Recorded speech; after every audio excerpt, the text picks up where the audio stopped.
సవాళ్లతో నిండినటువంటి విద్యాశాఖను నియోజకవర్గాన్ని ఏరుకొని కోరుకొని ఎంచుకొని 2 సంవత్సరాలలోనే అనూహ్యమైనటువంటి అభివృద్ధిని ఈ ప్రాంతానికి పరిచయం చేస్తున్నటువంటి గౌరవ విద్యా మరియు ఐటీ శాఖ మాత్యులు శ్రీ నారా లోకేష్ గారికి, వేదికపై ఉన్నటువంటి రైల్వే అధికారులకు, అదేవిధంగా ఆధ్యాత్మిక శిఖరి, చేనేతల నగరి, స్వర్ణకారుల నైపుణ్య పురి అయినటువంటి మా మంగళగిరి ప్రాంత ప్రజలందరికీ కూడా మనస్ఫూర్తిగా ధన్యవాదాలు. ఈరోజు ఈ కార్యక్రమం తీసుకుంటే రైల్వే స్టేషన్, ఎప్పుడో చిన్నప్పటి నుంచి రైల్వే స్టేషన్లు ఉన్నాయి, కానీ ఆ రైల్వే స్టేషన్ని కేవలం ప్రయాణానికి మాత్రమే కాకుండా ఈ ప్రాంతంలో పండించేటువంటి పంటలు కానీ ఉత్పత్తులు కానీ దేశంలోని నలుమూలలకు, అదేవిధంగా ప్రపంచ నలుమూలలకు సరఫరా చేసే విధంగా అత్యాధునికమైనటువంటి సౌకర్యాలతో తీర్చిదిద్దేటువంటి ఒక ఉద్దేశంతో గౌరవ ప్రధాని గారు ఒక విజన్తో ఈరోజు దేశవ్యాప్తంగా 1300 రైల్వే స్టేషన్లని అమృత్ భారత్ స్టేషన్ల కింద ముందుకు తీసుకువెళ్తూ ఉన్నారు. అయితే అందులో ఫేజ్ 1లో 500 తీసుకుంటే 70 పైగా మన ఆంధ్ర రాష్ట్రానికి ఇచ్చారు. అందులో ముఖ్యంగా ఈరోజు మంగళగిరిని మనం ప్రారంభించుకుంటా ఉన్నాం. మరి ఈ ప్రాంతంలో ఉన్నటువంటి కళలు, సంస్కృతులు అన్నిటినీ ఉట్టిపడే విధంగా ఈ రోజున రైల్వే స్టేషన్ని అభివృద్ధి చేశారు. అదేవిధంగా క్లీన్గా ఉండే విధంగా, దివ్యాంగులకి వసతులు ఉండే విధంగా అత్యాధునికమైనటువంటి టాయిలెట్స్, బుకింగ్ కౌంటర్స్, ఇలా అనేక రకాలుగా ఈ స్టేషన్ దాదాపు 12 కోట్ల రూపాయలతో తీర్చిదిద్దారు. కాబట్టి ఈ విధంగా ఒక్క స్టేషన్లే కాకుండా దేశవ్యాప్తంగా ఈరోజు మీరు తీసుకుంటే 2014 సంవత్సరం ప్రధానమంత్రి మోదీ గారు రాకముందు ఈ దేశంలో రైల్వే బడ్జెట్ 40,000 కోట్ల రూపాయలుంటే ఈ రోజున ప్రతి సంవత్సరానికి 2,50,000 కోట్ల రూపాయలు రైల్వే బడ్జెట్ని తీసుకొచ్చారు. ఈ రోజున మనం ఒక ఆంధ్రప్రదేశ్ తీసుకుంటే 2014లో 800 నుంచి 900 కోట్ల రూపాయలు ఉండేది. అయితే ఈ 2 సంవత్సరాల్లో డబుల్ ఇంజిన్ సర్కార్ వచ్చిన తర్వాత ప్రతి సంవత్సరం కూడా 10,000 కోట్ల రూపాయలు, అంటే 10 నుంచి 11 రెట్లు కేవలం 10 సంవత్సరాల్లో రైల్వే బడ్జెట్లను పెంచి అనేక రకాలైనటువంటి అమృత భారత్ స్టేషన్లు కానీ, అదేవిధంగా అనేక ఈ లైన్స్ అన్నిటినీ కూడా డబుల్ చేయటం కానీ, ట్రిపుల్ చేయటం కానీ, అనేక రైల్వే ఓవర్ బ్రిడ్జ్లు తీసుకురావటం కానీ ఇలా జరుగుతూ ఉన్నాయి. ఈ రోజున ఒక ఆంధ్ర రాష్ట్రంలో దాదాపు 50,000 కోట్ల రూపాయలుగా విలువ చేసేటువంటి రైల్వే వర్క్స్ అన్నీ కూడా జరుగుతూ ఉన్నాయి. ఇవన్నీ కూడా అందరూ గుర్తుపెట్టుకోవాలి. మన ఆంధ్రప్రదేశ్ 100% ఎలక్ట్రిఫికేషన్ అయినటువంటి రైల్వే లైన్స్ అన్నీ ఇక్కడే ఉన్నాయి. దేశంలో కూడా మొత్తం ఎలక్ట్రిఫికేషను, హైడ్రోజన్ ఇంజన్స్ తోటి దేశంపై ఆర్థిక భారం తగ్గే విధంగా ఈరోజు రైల్వే శాఖ ఒక ముందు చూపుతో వెళ్తూ ఉన్నారు. కాబట్టి ఇంతటి అద్భుతమైనటువంటి రైల్వే స్టేషన్లు మనకు వచ్చినప్పుడు, అంటే దాదాపు ఎయిర్పోర్ట్లు ఎలా ఉన్నాయో అలా ఉన్నాయి ఈ రోజున. వాటన్నిటినీ కూడా నీట్గా, అందంగా, పరిశుభ్రంగా, భద్రంగా ఉంచుకునే బాధ్యత మన అందరిపై ఉంది అని మీ అందరికీ నేను తెలియజేసుకుంటా ఉన్నా. ఈ యొక్క రైల్వే స్టేషన్ గురించే కాకుండా ఈరోజు మనం మంగళగిరిలో ఉన్నాం కాబట్టి మనం లోకేష్ గారి కృషిని కూడా మనం ఒకసారి గుర్తు తెచ్చుకోవాలి. ఒక్కొక్క హామీని, ఆయన ఇచ్చినటువంటి హామీని ఒక్కొక్క ప్రాజెక్టుగా, ఒక్కొక్క మార్పుని కూడా ఒక్కొక్క మైల్ రాయిగా తీసుకొని ఈరోజు రాష్ట్రంలో కాదు దాదాపు దేశంలో ఏ ఎమ్మెల్యే నియోజకవర్గంలో జరగనటువంటి అనేక రకాలైనటువంటి పనులు ఈరోజు జరుగుతూ ఉన్నాయి. 928 అభివృద్ధి పనులు ఈరోజు మంగళగిరిలో జరుగుతూ ఉన్నాయి. మొన్న మనం 148 కోట్ల రూపాయలతో రైల్వే ఓవర్ బ్రిడ్జి ఓపెన్ అంటే శంకుస్థాపన చేశాం. రోడ్లు భవనాల శాఖ ద్వారా 70 కోట్ల రూపాయల వర్కులు జరిగినాయి. అదేవిధంగా అండర్ గ్రౌండ్ డ్రైనేజీకి మొన్న మనం మొత్తం 1,600 కోట్లు అయితే ఫేజ్ 1 కొంత మొన్న మనం స్టార్ట్ చేసుకున్నాం. తాగునీటి సరఫరాకు దాదాపు 390 కోట్ల రూపాయలతో దానికి శంకుస్థాపన చేసుకున్నాం.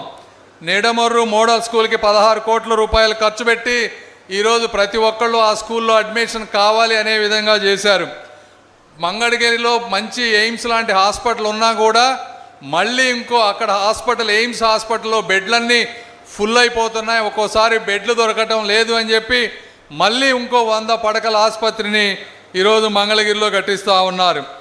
ఎక్కడా లేని విధంగా ఎన్నో సంవత్సరాలుగా ఆగిపోయిన దాదాపు 20,000 మంది కుటుంబాలకి ఇళ్ల పట్టాలన్నీ ఇచ్చి వాళ్ళ జీవితాల్లో వెలుగులు నింపారు. ఈ విధంగా ఒక మంగళగిరి నియోజకవర్గం ఈరోజు విద్యాశాఖను తీసుకుంటే అనేక రకాలైనటువంటి మార్పులు తీసుకువచ్చి గవర్నమెంట్ స్కూల్స్లో ప్రైవేట్ స్కూల్స్ నుంచి దాదాపుగా గత 20 సంవత్సరాల్లో మొట్టమొదటిసారి అనుకుంటా 1,00,000 మంది విద్యార్థులు ప్రైవేట్ స్కూల్స్ నుంచి గవర్నమెంట్ స్కూల్స్కి వచ్చారు అంటే అది కాకతీయంగా జరిగినటువంటి పని కాదు. ఈరోజు నారా లోకేష్ గారి కృషి ఎంతైనా ఉంది. అదేవిధంగా రాష్ట్రం మొత్తంలో అనేక రకాలైనటువంటి పెట్టుబడులు రష్యా వెళ్ళటం కానీ కొరియా వెళ్ళటం కానీ ఎక్కడ అవకాశాలు ఉంటే అక్కడికి వెతుక్కుంటూ వెళ్ళటం. ఈరోజు మీరు చూస్తే దాదాపు 340 పైగా ప్రాజెక్టులు 10 లక్షల కోట్ల పైగా పెట్టుబడులు ఈరోజు మనకు వచ్చాయి. గూగుల్ కానీ ఆర్సెల్ఆర్ మిట్టల్ కానీ ఎన్టీపీసీ కానీ రిలయన్స్ డేటా సెంటర్ కానీ అదానీ పంప్డ్ స్టోరేజ్ ప్రాజెక్ట్ కానీ రాయల్ ఎన్ఫీల్డ్ కానీ ఇలా చెప్పుకుంటూ పోతే ఒక గంట టైం పడుతుంది. అనేక రకాలైనటువంటి ప్రాజెక్టులు. ఇక్కడ చాలామంది పిల్లలు ఉన్నారు. ఈ పిల్లలు పెద్దవాళ్ళు అయ్యే సమయానికి ఎక్కడ దిక్కులు చూడకుండా ఆంధ్రప్రదేశ్లో ఉద్యోగం వచ్చే విధంగా నిరంతరం కృషి చేస్తున్నటువంటి నారా లోకేష్ గారికి ముఖ్యంగా మంగళగిరి ప్రజలందరూ కూడా ధన్యవాదాలు తెలపాలి. అదేవిధంగా నేను ఇందాక మర్చిపోయా, సిఎస్ఆర్ ఫండ్స్తో చక్కటి కమ్యూనిటీ హాల్స్ కడతా ఉన్నారు. అదేవిధంగా డిజిటల్ లైబ్రరీలు కడతా ఉన్నారు. ఇలా వైకుంఠ మహాప్రస్థానం ఆధునీకరించారు. ఇలా ఒక ప్రాంతానికి పార్కులు ఎన్ని రకాలుగా ప్రజలకు మేలు చేయాలో అన్ని రకాలుగా ఈ రోజున ప్రజలకు మేలు జరుగుతుందని తెలుపుకుంటూ, సమయం తక్కువగా ఉంది కాబట్టి ఎక్కువ మాట్లాడలేకపోతా ఉన్నాను. ప్రతి రంగంలోనూ ఈ రోజున డబుల్ ఇంజన్ సర్కార్తో ప్రతి ప్రాంతంలో కూడా విద్య నుంచి వైద్యం వరకు, ఉపాధి నుంచి పరిశ్రమల వరకు, ఆర్ఓబీల నుంచి రోడ్ల నిర్మాణం వరకు, కమ్యూనిటీ హాల్స్ నుంచి క్రికెట్ స్టేడియంల వరకు, అండర్ గ్రౌండ్ డ్రైనేజీల నుంచి ఇళ్ల పట్టాల వరకు అభివృద్ధి జరుగుతుంది. ఈ అభివృద్ధి ఎప్పుడూ జరగలేదు అని మీరందరూ గుర్తుపెట్టుకోవాలి. గుర్తుపెట్టుకొని మొన్న 90,000 ఇచ్చారు మెజారిటీ. ఈసారి దానికంటే కూడా పెరగాలని మనస్ఫూర్తిగా కోరుకుంటూ మరొకసారి మీ అందరికీ ధన్యవాదాలు. సవాళ్లతో నిండినటువంటి విద్యాశాఖను, నియోజకవర్గాన్ని ఏరుకొని కోరుకొని ఎంచుకొని 2 సంవత్సరాలలోనే అనూహ్యమైనటువంటి అభివృద్ధిని ఈ ప్రాంతానికి పరిచయం చేస్తున్నటువంటి గౌరవ విద్యా మరియు ఐటీ శాఖ మాత్యులు శ్రీ నారా లోకేష్ గారికి, వేదికపై ఉన్నటువంటి రైల్వే అధికారులకు, అదేవిధంగా ఆధ్యాత్మిక శిఖరి, చేనేతల నగరి, స్వర్ణకారుల నైపుణ్య పురి అయినటువంటి మా మంగళగిరి ప్రాంత ప్రజలందరికీ కూడా మనస్ఫూర్తిగా ధన్యవాదాలు. ఈరోజు ఈ కార్యక్రమం తీసుకుంటే రైల్వే స్టేషన్, ఎప్పుడో చిన్నప్పటి నుంచి రైల్వే స్టేషన్లు ఉన్నాయి కానీ ఆ రైల్వే స్టేషన్ని కేవలం ప్రయాణానికి మాత్రమే కాకుండా ఈ ప్రాంతంలో పండించేటువంటి పంటలు కానీ ఉత్పత్తులు కానీ దేశంలోని నలుమూలలకు, అదేవిధంగా ప్రపంచ నలుమూలలకు సరఫరా చేసే విధంగా అత్యాధునికమైనటువంటి సౌకర్యాలతో తీర్చిదిద్దేటువంటి ఒక ఉద్దేశంతో గౌరవ ప్రధాని గారు ఒక విజన్తో ఈరోజు దేశవ్యాప్తంగా 1300 రైల్వే స్టేషన్లని అమృత్ భారత్ స్టేషన్ల కింద ముందుకు తీసుకువెళ్తా ఉన్నారు. అయితే అందులో ఫేజ్ 1లో 500 తీసుకుంటే 70 పైగా మన ఆంధ్ర రాష్ట్రానికి ఇచ్చారు. అందులో ముఖ్యంగా ఈరోజు మంగళగిరిని మనం ప్రారంభించుకుంటా ఉన్నాం. మరి ఈ ప్రాంతంలో ఉన్నటువంటి కళలు, సంస్కృతులు అన్నిటినీ ఉట్టిపడే విధంగా ఈ రోజున రైల్వే స్టేషన్ని అభివృద్ధి చేశారు. అదేవిధంగా క్లీన్గా ఉండే విధంగా, దివ్యాంగులకి వసతులు ఉండే విధంగా అత్యాధునికమైనటువంటి టాయిలెట్స్, బుకింగ్ కౌంటర్స్, ఇలా అనేక రకాలుగా ఈ స్టేషన్ దాదాపు 12 కోట్ల రూపాయలతో తీర్చిదిద్దారు. కాబట్టి ఈ విధంగా ఒక్క స్టేషన్లే కాకుండా దేశవ్యాప్తంగా ఈరోజు మీరు తీసుకుంటే 2014 సంవత్సరం ప్రధానమంత్రి మోదీ గారు రాకముందు ఈ దేశంలో రైల్వే బడ్జెట్ 40,000 కోట్ల రూపాయలుంటే ఈ రోజున ప్రతి సంవత్సరానికి 2,50,000 కోట్ల రూపాయలు రైల్వే బడ్జెట్ని తీసుకొచ్చారు. ఈ రోజున మనం ఒక ఆంధ్రప్రదేశ్ తీసుకుంటే 2014లో 800 నుంచి 900 కోట్ల రూపాయలు ఉండేది. అయితే ఈ 2 సంవత్సరాల్లో డబుల్ ఇంజిన్ సర్కార్ వచ్చిన తర్వాత ప్రతి సంవత్సరం కూడా 10,000 కోట్ల రూపాయలు, అంటే 10 నుంచి 11 రెట్లు కేవలం 10 సంవత్సరాల్లో రైల్వే బడ్జెట్లను పెంచి అనేక రకాలైనటువంటి అమృత భారత్ స్టేషన్లు కానీ, అదేవిధంగా అనేక ఈ లైన్స్ అన్నిటినీ కూడా డబుల్ చేయటం కానీ, ట్రిపుల్ చేయటం కానీ, అనేక రైల్వే ఓవర్ బ్రిడ్జ్లు తీసుకురావటం కానీ ఇలా జరుగుతూ ఉన్నాయి. ఈ రోజున ఒక ఆంధ్ర రాష్ట్రంలో దాదాపు 50,000 కోట్ల రూపాయలుగా విలువ చేసేటువంటి రైల్వే వర్క్స్ అన్నీ కూడా జరుగుతూ ఉన్నాయి. ఇవన్నీ కూడా అందరూ గుర్తుపెట్టుకోవాలి. మన ఆంధ్రప్రదేశ్ 100% ఎలక్ట్రిఫికేషన్ అయినటువంటి రైల్వే లైన్స్ అన్నీ ఇక్కడే ఉన్నాయి. దేశంలో కూడా మొత్తం ఎలక్ట్రిఫికేషను, హైడ్రోజన్ ఇంజన్స్ తోటి దేశంపై ఆర్థిక భారం తగ్గే విధంగా ఈరోజు రైల్వే శాఖ ఒక ముందు చూపుతో వెళ్తూ ఉన్నారు. కాబట్టి ఇంతటి అద్భుతమైనటువంటి రైల్వే స్టేషన్లు మనకు వచ్చినప్పుడు, అంటే దాదాపు ఎయిర్పోర్ట్లు ఎలా ఉన్నాయో అలా ఉన్నాయి ఈ రోజున. వాటన్నిటినీ కూడా నీట్గా, అందంగా, పరిశుభ్రంగా, భద్రంగా ఉంచుకునే బాధ్యత మన అందరిపై ఉంది అని మీ అందరికీ నేను తెలియజేసుకుంటా ఉన్నా. ఈ యొక్క రైల్వే స్టేషన్ గురించే కాకుండా ఈరోజు మనం మంగళగిరిలో ఉన్నాం కాబట్టి మనం లోకేష్ గారి కృషిని కూడా మనం ఒకసారి గుర్తు తెచ్చుకోవాలి. ఒక్కొక్క హామీని, ఆయన ఇచ్చినటువంటి హామీని ఒక్కొక్క ప్రాజెక్టుగా, ఒక్కొక్క మార్పుని కూడా ఒక్కొక్క మైల్ రాయిగా తీసుకొని ఈరోజు రాష్ట్రంలో కాదు దాదాపు దేశంలో ఏ ఎమ్మెల్యే నియోజకవర్గంలో జరగనటువంటి అనేక రకాలైనటువంటి పనులు ఈరోజు జరుగుతూ ఉన్నాయి. 928 అభివృద్ధి పనులు ఈరోజు మంగళగిరిలో జరుగుతూ ఉన్నాయి. మొన్న మనం 148 కోట్ల రూపాయలతో రైల్వే ఓవర్ బ్రిడ్జి ఓపెన్ అంటే శంకుస్థాపన చేశాం. రోడ్లు భవనాల శాఖ ద్వారా 70 కోట్ల రూపాయల వర్కులు జరిగినాయి. అదేవిధంగా అండర్ గ్రౌండ్ డ్రైనేజీకి మొన్న మనం మొత్తం 1,600 కోట్లు అయితే ఫేజ్ 1 కొంత మొన్న మనం స్టార్ట్ చేసుకున్నాం. తాగునీటి సరఫరాకు దాదాపు 390 కోట్ల రూపాయలతో దానికి శంకుస్థాపన చేసుకున్నాం.